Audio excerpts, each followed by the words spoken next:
ஆண்டவராகிய இயேசு கிறிஸ்துவின் இடையே நேற்று நாமத்திலும் அனைவரும் இந்த காலையில் ஆராதனைக்கு அன்போடு கூட வாழ்த்து வரவேற்கிறேன். இன்றைக்கும் கர்த்தர் நமக்கு நல்லவராயிருந்து நன்மைகளை தந்து வழி நடத்துவதற்காக நன்றி செலுத்துகிறேன். தொடர் தியானமாக நாம் தியானிக்கிற இந்த நாட்களில் சிலுவை குறித்த ஒரு வசனத்தை நாம் தினமும் தியானித்து வந்து கொண்டிருக்கிறோம். இன்றைக்கு சிலுவை குறித்த வசனமாக மார்க்குவின் புத்தகம் 15ஆம் அதிகாரம் 32ஆம் வசனத்தை நான் வாசிக்க விரும்புகிறேன்.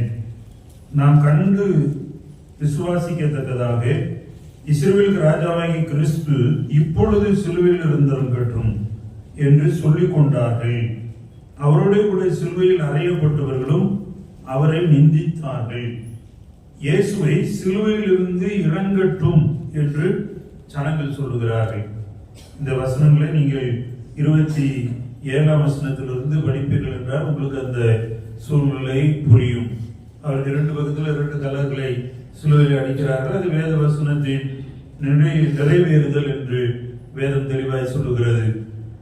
இந்த பகுதியில் நீங்க படிக்கிறப்போ 2 காரியங்கள் சொல்லப்படுகிறது. சிலுவையிலிருந்து இறங்கிவா என்றவரை தூஷித்தார்கள் என்று 30ஆவது வசனம். சிலுவையிலிருந்து இறங்கிவா என்று தூஷித்தார்கள். 32ஆம் வசனத்துல சிலுவையிலிருந்து இறங்கட்டும் என்று சொல்லிக் கொண்டார்கள். இது பொது ஜனங்கள். அவரோடு கூட சிலுவையில் அறையப்பட்டவர்கள் அவரை நிந்தித்தார்கள். சிலுவை என்பது நிந்திக்கப்படுகின்ற, தூஷிக்கப்படுகின்ற அல்லது ஏளனப்படுத்தப்படுகின்ற ஒரு இடமாய் இருக்கிறது. இயேசுவை தூஷித்தார்கள், நிந்தித்தார்கள். சிலுவையில் அடித்தவர்கள் தூஷித்தார்கள், சிலுவையில் அடிக்கப்பட்டவர்கள் நிந்தித்தார்கள். அங்கே நின்ற பொது ஜனங்கள் போகிறவர்களும் வருகிறவர்களும் சிலுவையிலிருந்து இறங்கி வரட்டும், இவனை விசுவாசிப்போம் என்று சொன்னார்கள். அது சிலுவையின் பாடு என்பது பலருடைய வார்த்தைகளை நம்மில் விழச் செய்கிறதா இருக்கிறது. சிலுவையின் பாடு என்பது தூஷிக்கப்படுதல், நிந்திக்கப்படுதல், இவையெல்லாம் அதில் இருக்கிறது. காரணம் இல்லாம உங்களை தூஷிப்பாங்க. உங்களுக்கும் ஒரு சம்பந்தமும் இருக்காது, ஆனா உங்களை தூஷிப்பார்கள். காரணம் இல்லாமல் உங்களை நிந்திப்பார்கள். ஆனால் அந்த நிந்தை என்பது, தூஷிப்பது என்பது சிலுவை நிமித்தம் உங்களுக்கு வருகிறது என்றால் நீங்கள் பாக்கியவான்களாய் இருப்பீர்கள். ஆமென், அல்லேலூயா. ஆகவே இன்றைக்கு காலை வேளையில சிலுவையில் அறையப்பட்டவர்கள் இயேசுவை நிந்தித்தார்கள். சிலுவையில் அறைந்தவர்கள் இயேசுவை சிலுவையிலே தூஷித்தார்கள். போகிறவர்களும் வருகிறவர்களும் சிலுவையில் இருந்து இறங்கி வரட்டும், இவனை விசுவாசிப்போம் என்றார்கள். நாம் என்ன நிலைமையில இயேசுவை சிலுவையில் பார்க்கிறோம்?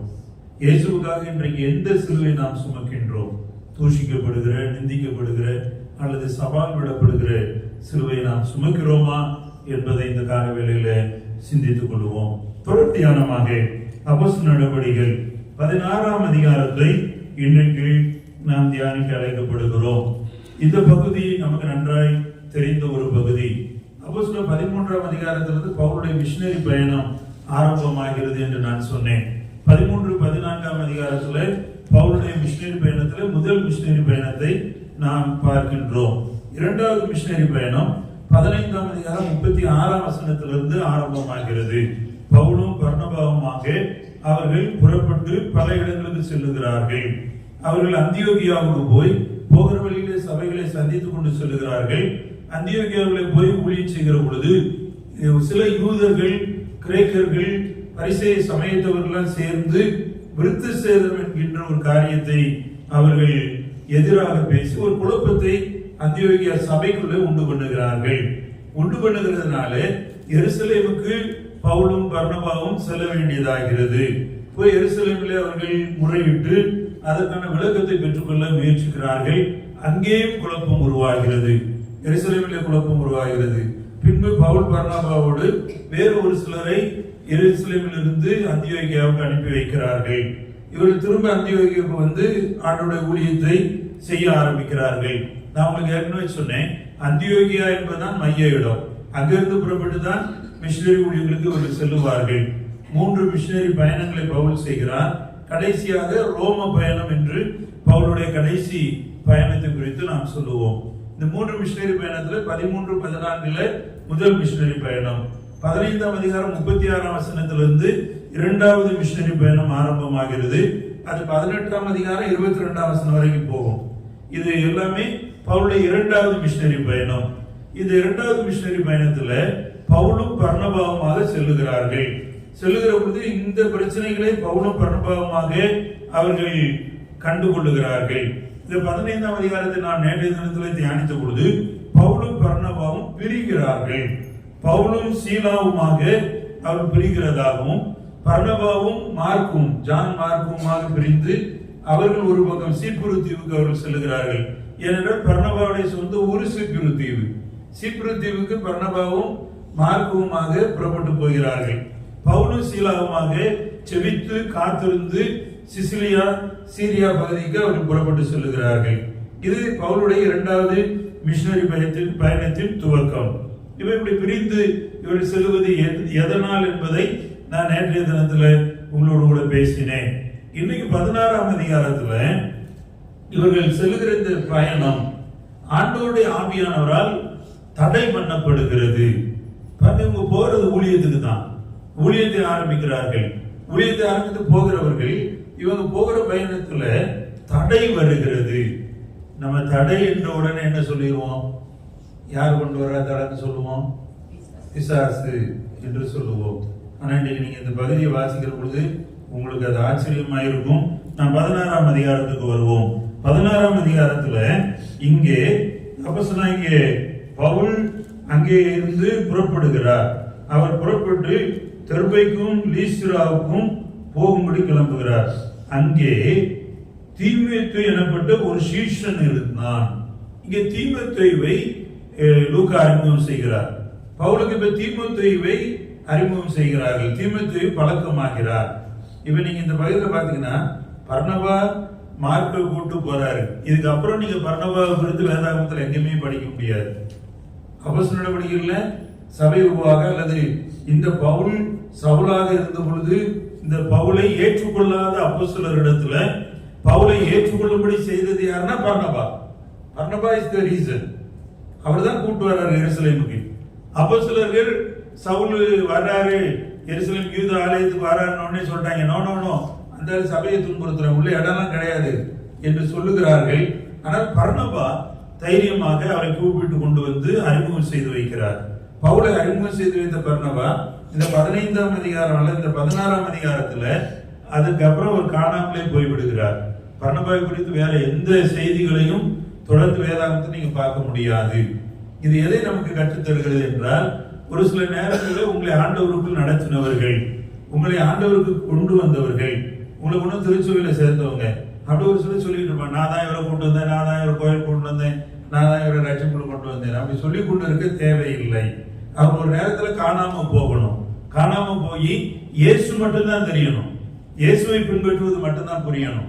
இங்க திருச்சபையை உருவாக்கின இந்த பர்னபா இதுக்கப்புறம் ஆள் காணவே காணும். பவுல் சீலாவும் ஊழியத்தை தொடர்ந்து செய்கிறார்கள். 2வது மிஷனரி பயணத்துல பவுலும் சீலாவும் தொடர்ந்து ஊழியம் செய்ய தீமோத்தேயு கூட சேர்க்கப்படுகிறார். இந்த தீமோத்தேயு பற்றி என்ன இருக்கு பாருங்க. தீமோத்தேயு அவன் லீஸ்திரா இக்கோனியாவில் உள்ள சகோதரராலே நற்சாட்சி பெற்றவனாய் இருந்தான். தீமோத்தேயு ஒரு நற்சாட்சி பெற்றவன். தீமோத்தேயு பவுலோடு சேர்ந்து கொள்வதற்காக அவன் நற்சாட்சி பெற்றவன். பாருங்க, ஊழியக்காரர்களோடு நற்சாட்சி பெற்றவர்கள் சேர்ந்து கொள்ள முடியும். நமக்கு நற்சாட்சி இல்லைன்னா நம்ம ஊழியத்துல இணைந்து போக முடியாது. ஊழியக்காரர்களோடு நெருங்கி செல்ல முடியாது. நற்சாட்சி ரொம்ப தேவை. இன்னைக்கு நிறைய இடங்கள்ல சாட்சி கெட்டு போய் கிடக்கிறது. நற்சாட்சி இல்லை. 3ஆம் வசனத்துல அவனை பவுல் தன்னுடனே கூட்டிக் கொண்டு போக வேண்டும் என்று விரும்பி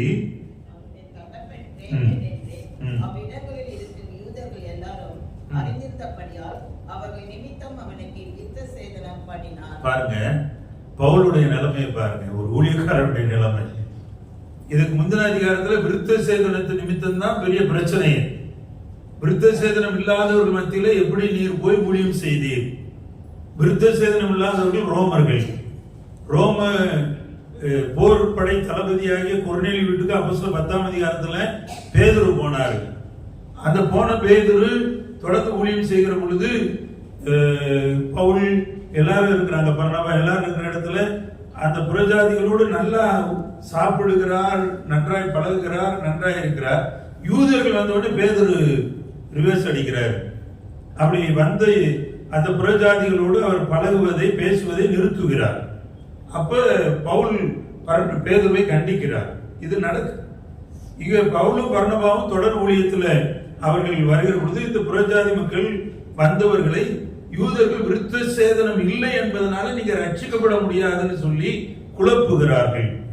அப்ப பவுல் பேசுறாரு, விருத்த சேதனம் ஒண்ணுமே இல்லை, விருத்த சேதனமே மேட்டர் இல்லை, இயேசுவின் நாமம் தான், இயேசுதான் என்று ஆணித்தரமா பேசுற பவுல் இந்த 16ஆம் அதிகாரத்துல இந்த 3ஆம் வசனத்துல பாத்தீங்கன்னா இந்த வசனம் சொல்லுது, தீமோத்தேயுவுக்கு வாசிங்க, அவர்கள் நிமித்தம் அவனுக்கு விருத்த சேதனம் பண்ணினான். பவுல் அந்த வேலையை செய்யறார். அப்ப நீங்க ஒரு ஊழியக்காரனுடைய காரியத்தை கவனிக்க வேண்டும். இந்த விருத்த சேதனத்தினால பிரச்சனை, சரி அடுத்த தொடர் ஊழியம் செய்கிறதுக்கு பிரச்சனை இல்லாம இருக்குன்னா ஒரு விருத்த சேதனத்தை பண்ணி விடுவோம் என்று தீமோத்தேயுவுக்கு விருத்த சேதனம் பண்ணுங்க. ஏன்னா தீமோத்தேயுடைய அப்பா ஒரு ரோமன், கிரேக்கன், அதனால சரி பண்ணிடலாம் என்று சொல்லி பண்ணுகிறதாக இங்கே அது பதிவு செய்யப்பட்டிருக்கிறது.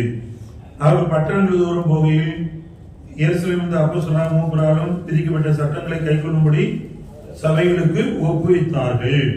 அதனாலே சபைகள் விசுவாசத்தில் ஸ்திரப்பட்டு நாளுக்கு நாள் பெருகின. இப்ப இவங்க சொல்லுகிற பாதையில எருசலேமில் இருந்து வந்த சட்டங்களை சொல்லுகிறார்கள். அப்ப நான் என்ன சொல்லுவேன்னா, கிறிஸ்தவ வாழ்க்கை என்பது அந்தரத்துல சிலம்பம் பண்ணுகிற வாழ்க்கை அல்ல, சட்ட திட்டங்களுக்கு உட்பட்ட வாழ்க்கை. கிறிஸ்தவ வாழ்க்கை என்பது சட்டத்தின்படி வாழுகிற வாழ்க்கை. இன்னைக்கு என்ன கேட்டீங்கன்னா, ஐயா எங்களுக்கு என்னையா சட்டம்னு கேட்டீங்கன்னா, இந்த வேத புத்தகம் தான் சட்டம், இந்த வேத புத்தகம் தான் சட்ட புத்தகம். நீங்க இன்னைக்கு இருக்கிற எல்லா சட்டங்களையும் பாருங்க, இந்த வேத புத்தகத்துல இருந்துதான் எடுக்கப்பட்டு இருக்கும். இன்னைக்கு பெண்களுக்கு சொத்துல சம உரிமைன்றாங்களே, அது வேதாகமத்துல இருக்கிறது. வேதாகமத்துல செலபத்தியின் பிள்ளைகள் தங்களுடைய உரிமைகளை கேட்டு பெறுகிறார்கள். மோசையின் காலத்துல அது இருக்கு. மோசை கத்துக்க போய் கேட்கிறாரு, இந்த பிள்ளைகள்லாம் உரிமையை கேட்கிறாங்களே, பெண் பிள்ளைகள் எங்க அப்பாவுக்கு ஆண் வாரிசுல உரிமையை தாங்கன்னு கேட்கிறாங்களே, என்ன செய்வது என்று மோசை கத்திரத்துல போய் கேட்கிறப்ப கத்திர அவங்க கேட்கறதுக்கு சரிதான், அதை கொடு என்று சொல்லுகிறார். இது இங்க இருக்கு சட்டம். ஹலோ, இது ஒரு பெரிய சட்ட புத்தகம். இங்கே அநேக காரியங்கள் இங்கே இருந்துதான் இன்றைக்கு இருக்கிற ஐபிசியில எடுக்கப்பட்ட, இந்தியன் பீனல் கோட்ல எடுக்கப்பட்ட சட்டங்கள் இருக்கிறது. போகட்டும், இவர்கள் அந்த எருசலேமில் வந்த சட்டங்களை, அந்த காரியங்களை கடைபிடிக்கும்படி சபைகளுக்கு சொல்லுகிறார்கள். சட்டங்களை கை கொள்ளும்படி அவர்களுக்கு ஒப்புவித்தார்கள். சபைகள் கை கொண்டதுனால விசுவாசத்தில் சிறப்பட்டு நாளுக்கு நாள் பெருகின. ஒரு சில சட்டங்களை சொல்றப்ப கடை பிடிக்கணும். இல்ல இல்ல நான் அதெல்லாம் பண்ண மாட்டேன், என்ன பண்றான் பார்க்கலாம்னா நோ, சட்டம் தன் வேலை செய்து விடும். இழப்பு யாருக்குன்னா சட்டத்தை எதிர்க்கிறவர்களுக்கு தான்.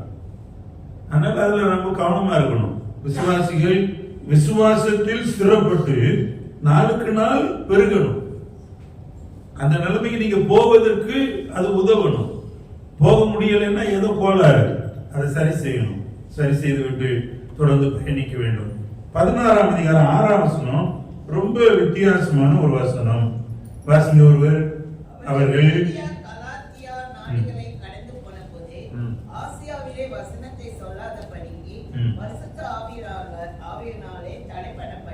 பாருங்க, இங்க இவங்க ஆசியாவிலே வசனத்தை சொல்லாதபடிக்கு தடை பண்ணப்படுகிறார்கள். இந்த தடை யாரால வருதா? ஹலோ, தடை அப்படின்னு சொன்னோடனே நம்ம என்ன சொல்லி பழகிட்டோம்? பிசாசு தடையை கொண்டு வந்துட்டாயா? நான் ஒழுங்கா காலையில இருந்து வந்துகிட்டு இருந்தேன், எனக்கு இரும்பலா வந்துச்சு, வீசிங்கா வந்துச்சு, பிசாசு தடையை கொண்டு வந்துட்டான் அப்படி சொல்லுகிறவர்கள் அநேகர். நேற்று கூட ஒரு வீட்டில் அப்படிதான் சொன்னாங்க, அது தடை பிசாசு கொண்டு வருகிறான் என்று. இங்க பாத்தீங்கன்னா இவங்க ஊழியம் செய்ய போறாங்க. ஊழியம் செய்வதற்கு இவங்க ஒரு இடத்துல போகணும்னு ட்ரை பண்றாங்க. 7ஆம் வசனம் வாசிங்க. மீசியான் தேசம் மட்டும் வந்து பித்துனியா நாட்டுக்கு போக பிரயத்தனம் பண்ணினார்கள், ஆவியானவரோ அவர்களை போக விட்டாது இருந்தார். அதுக்கு முந்தின வசனம் சொல்லுது, பரிசுத்த ஆவியினாலே தடை பண்ணப்பட்டு. இப்ப ஆவியானவர் போக விடல. இவங்க ஒரு டைரக்ஷன்ல போகணும்னு நினைக்கிறாங்க, ஆசியாவுக்கு போகணும்னு நினைக்கிறாங்க, ஆசியாவில் ஊழியம் செய்ய நினைக்கிறாங்க. ஆவியானவர் தடை பண்ணுகிறார்.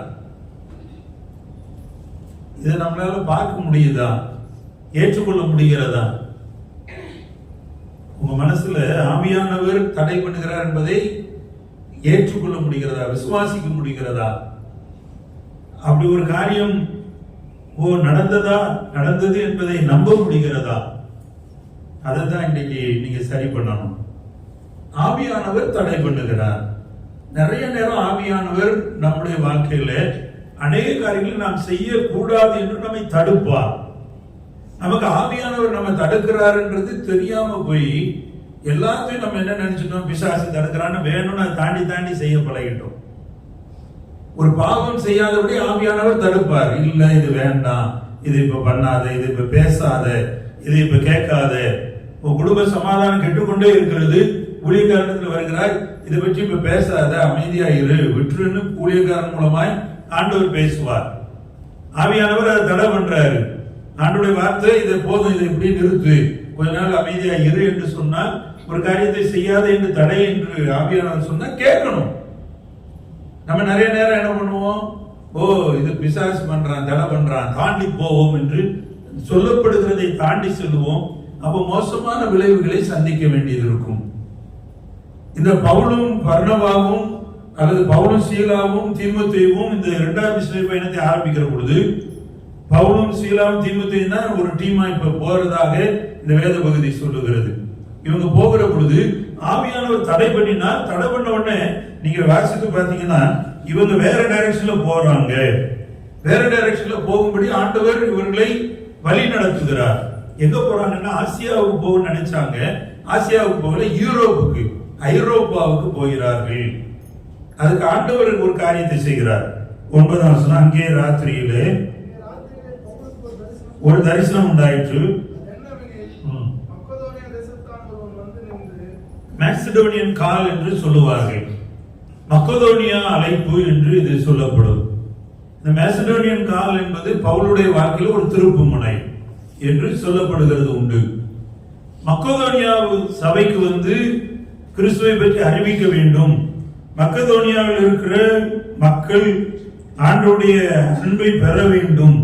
அங்கே வந்து கர்த்தருடைய வார்த்தைகளை எங்களுக்கு விவரித்து சொல்ல வேண்டும் என்று ஒரு மனிதன் கேட்பதாக தரிசனத்தை பார்க்கிறான்.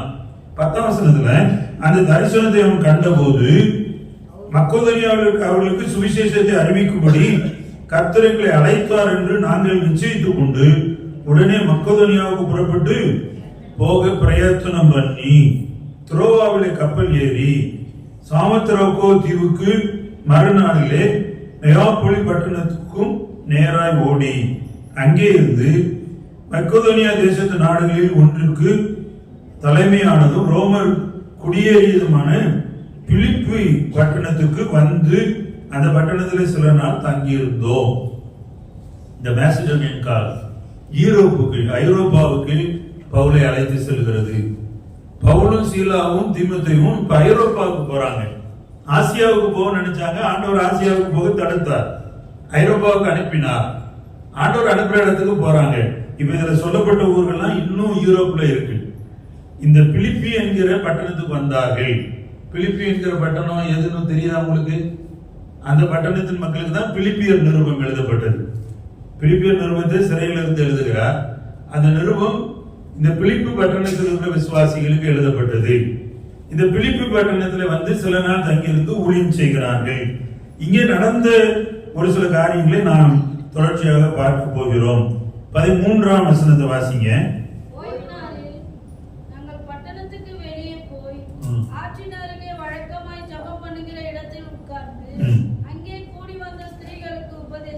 பாருங்க, இங்க ஒரு விசித்திரத்தை நாம் காண முடிகிறது. ஜெபம் பண்றாங்க. ஜெபம் பண்ற பழக்கம் பிலிப்பி பட்டணத்தில் இருந்த மக்களுக்கு இருக்கிறது. ஆனா இது வந்து யூதருடைய சினக்காக அல்ல, யூதருடைய ஜெப ஆலயம் அல்ல. யூதருடைய ஜெப ஆலயத்துல தான் முதல்ல போய் பவுல் பிரசங்கம் பண்றாரு, பேதர் பிரசங்கம் பண்றாரு என்று மற்ற ஊழியர்களை பார்த்தோம்.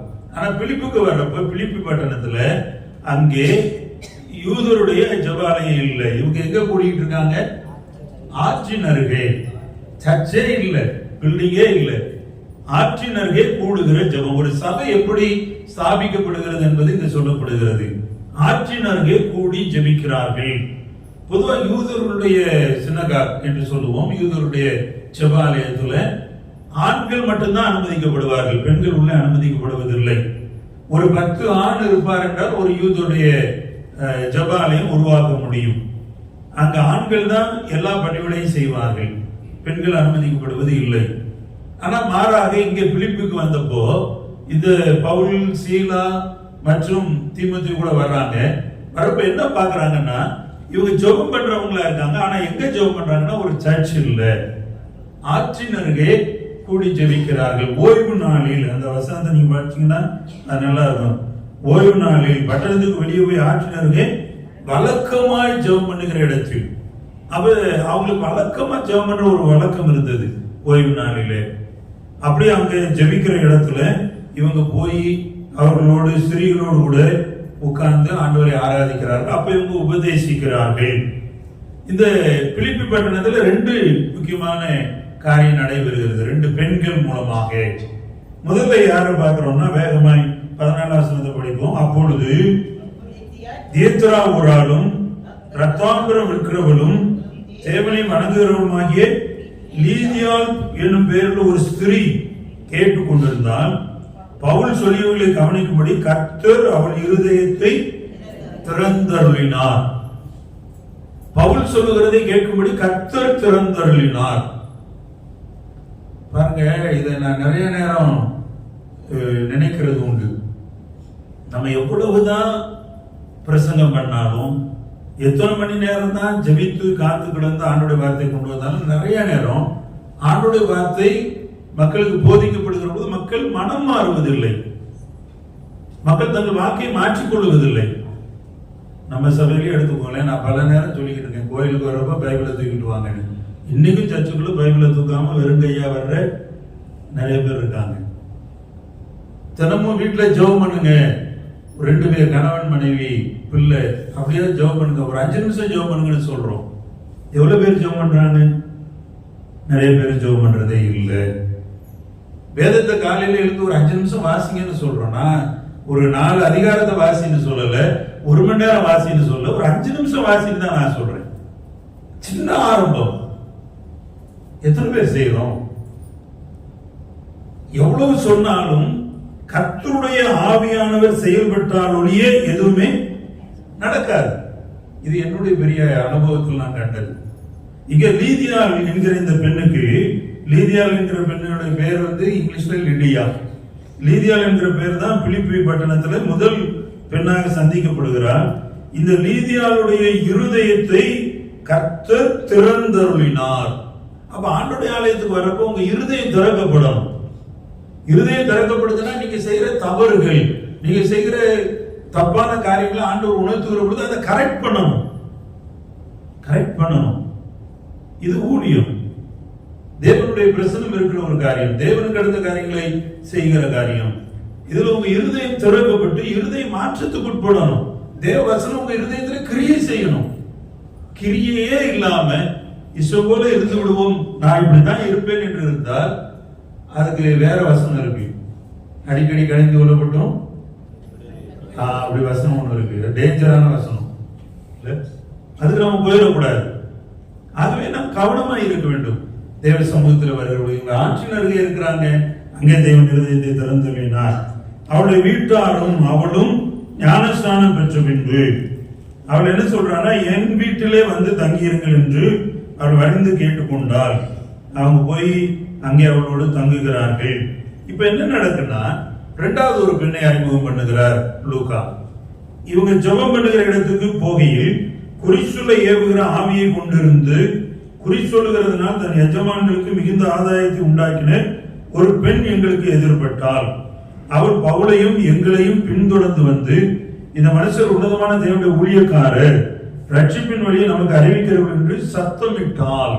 இங்கே ஒரு பெண்ணை காமிக்கிறாங்க. இந்த பெண்ணுடைய பெயர் குறிப்பிடப்படவில்லை, ஆனால் இந்த பெண் குறி சொல்லுகிற ஆவியுடைய பெண். இந்த குறி சொல்லுகிற ஆவி, அதனால எஜமான்களுக்கு ஆதாயம். அப்ப அது ஒரு பிசினஸா நடந்துகிட்டு இருக்கு. அவங்களுக்கு ஒரு எஜமான் இருக்கிறாங்க, இந்த பெண்ணை வைத்து ஒரு பிசினஸே நடக்கு. குறி சொல்லுகிற ஆவி, அதுக்குள்ள நான் போனா ரொம்ப டைம் ஆகிடும். அதை பற்றி இன்னொரு நேரம் உங்களுக்கு பேசுறேன். குறி சொல்லுகிற ஆவியுடைய இந்த பெண் என்ன பண்றா பாருங்க, இவங்க ஜெபம் பண்ண போகிற போதெல்லாம் இவர்களுக்கு பின்னால சென்று இவள் சத்தமிட்டு ஒரு காரியத்தை சொல்றா. என்ன சொல்றான்னா, இந்த மனுஷர் உன்னதமான தேவனுடைய ஊழியக்காரர், ரட்சிப்பின் வழியை நமக்கு அறிவிக்கிறவள் என்று சத்தமிட்டாள். இவ ஓயாம பின்னாடி போய் சொல்றா, இவர்கள் உன்னதமான தேவனுடைய ஊழியக்காரர். எனக்கு அன்பான திருச்சபையே, தேவச்சனமே, உங்களுக்கு இருக்கிற ஊழியக்காரனை நீங்க தேவனுடைய ஊழியக்காரனை பார்க்க பழக வேண்டும். ஊழியக்காரனை தேவனுடைய ஊழியக்காரனை பார்க்கிற மனது உங்களுக்கு வேண்டும். அதை நீங்க உருவாக்கணும். ஊழியக்காரனை எதிரியாய் பார்க்கிற விசுவாசிகளை நீங்கள் இருந்து விடக்கூடாது. நான் திரும்பவும் சொல்லுகிறேன், ஊழியக்காரரை உன்னதமான தேவனுடைய ஊழியக்காரன். தேவன் விசாரிப்பார், தேவன் அவர்கிட்ட கணக்கு கேட்பார், தேவனுக்கு அவருக்கு இருக்கிற தொடர்பை தேவன் பார்த்துக் கொள்வார். உங்களுக்கு அவர் உன்னதமான தேவனுடைய ஊழியக்காரர் என்கிற எண்ணம் வேண்டும். இன்னைக்கு நிறைய இடத்துல ஊழியக்காரங்களை குறித்த பயம் விசுவாசிகள் கிடையவே கிடையாது. என்னன்னா பேசிடலாம், எதனா செஞ்சிடலாம் என்கிற நிலைமையில் இருக்கிறார்கள். அப்படி அல்ல. உன்னதமான தேவனுடைய ஊழியக்காரர் என்று யாருக்கு தெரியுது?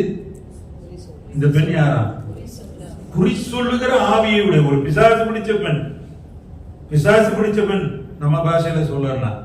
அந்த அம்மாவுக்கு தெரியுது இது உன்னதமான தேவனுடைய ஊழியக்காரர். தெரிய வேண்டியவர்கள் இன்றைக்கு தெரிந்து கொள்ள முற்படல, தெரிந்து கொள்கிறத மைண்ட்ல ஏத்தல. ஊழியக்காரனை பற்றி ஏதோ ஒண்ணு எப்படியோ பேசிக்கிட்டே இருக்கும். அவர் என்ன அப்படி பண்றாரு, இப்படி பண்றாரா என்று எவ்வளவு சேலஞ்ச் விட்டுக்கிட்டு இருக்கோம். ஆண்டவர் பார்க்கிறார், ஆண்டவர் கவனிக்கிறார். இந்த பிசாசு பிடிச்ச பெண் சொல்ற தேவனுடைய ஊழியக்காரன், உன்னதமான தேவனுடைய ஊழியக்காரன். இந்த உன்னதமான தேவனுடைய ஊழியக்காரங்கிற வார்த்தை முத பைபிள்ல எங்க பயன்படுத்தப்பட்டதுன்னா ஆதியாகமத்துல பயன்படுத்தப்படுகிறது. ஆதியாகமத்துல நீங்க வாசிச்சு பார்த்தீங்கன்னா 14ஆம் அதிகாரத்துல மெல்கிசேதேக் உன்னதமான தேவனுடைய ஊழியக்காரன் என்று சொல்லப்படுகிறது. ஏசாயா 14ஆம் அதிகாரம் 14ஆம் வசனத்தை படிச்சீங்கன்னா அந்த விழுந்து போன தூதன் பிசாசானவன் தன்னை உன்னதமான தேவனுக்கு சமமாய் உயர்த்த நினைத்தான் என்று சொல்லப்படுகிறது. இன்றைக்கு இங்க அப்போஸ்தலர்ல ஊழியக்காரர் உன்னதமான தேவனுடைய ஊழியக்காரர் என்று ஒரு பிசாசு பிடித்திருந்த பெண் அறிக்கை எடுக்கிறார். இன்னைக்கு விசுவாசிகளா இருக்க நாம நம்ம ஊழியக்காரன் அப்படி பார்க்கிறோமா? பார்க்க பழகி இருக்கோமா? முடியுதா? ஊழியக்காரனை தேவனுடைய ஊழியக்காரன், உன்னதமான தேவனுடைய ஊழியக்காரன் சொல்ல முடியுதா? அடுத்து என்ன சொல்றாங்க பாருங்க, அந்த அம்மா சொல்றாங்க ரட்சிப்பின் வழியை நமக்கு அறிவிக்கிறார்கள். நான் வேகமா முடிக்கிறேன். ரட்சிப்பின் வழியை அறிவிக்கிறார்கள். பாருங்க, இப்ப பவுல் கோபம் கொண்டு 12 கோபம் கொண்டு திரும்பி பார்த்து, நீ இவளை விட்டு புறப்படும்படி இயேசு கிறிஸ்து நாமத்தினால் உன்னை கட்டளையிடுகிறேன் என்று அந்த ஆவிடனே சொன்னான். அந்நேரமே அது புறப்பட்டு போயிட்டு, அது ஒரு ஆவி, குறி சொல்லுகிற ஆவி, ஒரு பிசாசின் ஆவி. அது சொல்லுது இது உன்னதமான தேவனுடைய ஊழியக்காரன், ரட்சிப்பின் வழியை காண்பிக்கிறவன். பவுல் பார்க்கிறாரு, உள்ள இருக்கிற பிசாச போன்னு சொல்றாரு, போகிறது.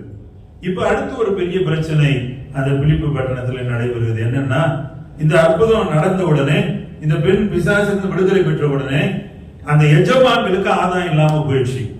எஜமான்களுக்கு ஆதாயம் இல்லாம போனதுனால இவங்களை பிடிச்சு கொண்டு போய் ரோமருடைய கையில கொடுக்கிறார்கள். ரோமர்கள் இவர்களை பிடித்து அடித்து சிறைச்சாலையில போடுகிறார்கள். எனக்கு நல்லா தெரிஞ்ச ஒரு காரியம், சிறைச்சாலையில போட்டார்கள். சிறைச்சாலையில பவுலும் சீலாவும் அவரோடு கொஞ்சம் பேரை சேர்த்து போடுறாரு. போட்டா அவங்க சிறைச்சாலையில என்ன பண்ணிட்டு இருந்தாங்களா? 29ஆம் வசனம், நடு ராத்திரியிலே பாருங்க, வசனம் சொல்லுது, நடு ராத்திரியிலே பவுலும் சீலாவும் தேவனை துதித்து அவங்க பாடினார்கள். பாடினதை காவலில் வைக்கப்பட்டவர்கள் கேட்டுக்கொண்டிருந்தார்கள். இப்ப சிறைச்சாலை அசுவாரங்கள் அசையும்படி பூமி மிகவும் அதிர்ந்தது. கதவுகள் உடனே திறவுண்டது. நம்ம கட்டுகளில் கலந்து போயிற்று. சிறைச்சாலைக்காரன் நித்திரை தெரிந்து சிறைச்சாலை கதவு திறந்து இருக்கிறதை கண்டு அந்த பட்டயத்தை உருவி தன்னை கொலை செய்ய பார்க்கிறான். இங்க என்ன நடக்குன்னா, ஒரு பெரிய அற்புதம் நடக்கிறது. நடுராத்திரியில இவங்க ஒரு இருட்டு சிறையில அடைக்கப்பட்டிருக்காங்க, உட்காவலில வைக்கப்பட்டிருக்காங்க. இவங்க வைக்கப்பட்டிருக்க காவல் ரொம்ப கொடூரமான காவல். இவங்க 2 கைகளும் கட்டப்பட்ட நிலையில இருக்காங்க. இவங்க எப்படி இருந்தாங்கன்றத 22ஆம் வசனம் 23ஆம் வசனம் சொல்லுது. அதிகாரிகள் வஸ்திரங்களை கிழித்து போட்டு அடிக்க சொல்லி அநேக அடி அடித்து சிறைச்சாலையில வைத்து பத்திரமாய் காக்கும்படி சிறைச்சாலைக்காரன் கட்டளையிட்டார்கள். இவர்கள் உட்காவலறையிலே அடைத்து வைக்கப்பட்டார்கள். அந்த உட்காவலறை இருட்டான ஒரு இடத்துல. ஏன் இருட்டுன்னு சொல்றேன்னா, அடுத்த அந்த வசனம் பாருங்க. பவுல் சொல்றாரு, நீ உனக்கு கெடுதி ஒன்று செய்து கொள்ள நான் இருக்கிறேன்னு. 29 வசனம். அப்பொழுது அவன் தீபங்களை கொண்டு வர சொல்லி. அப்ப பவுல் அடைக்கப்பட்டிருந்த இடத்துல என்ன இருந்துச்சு?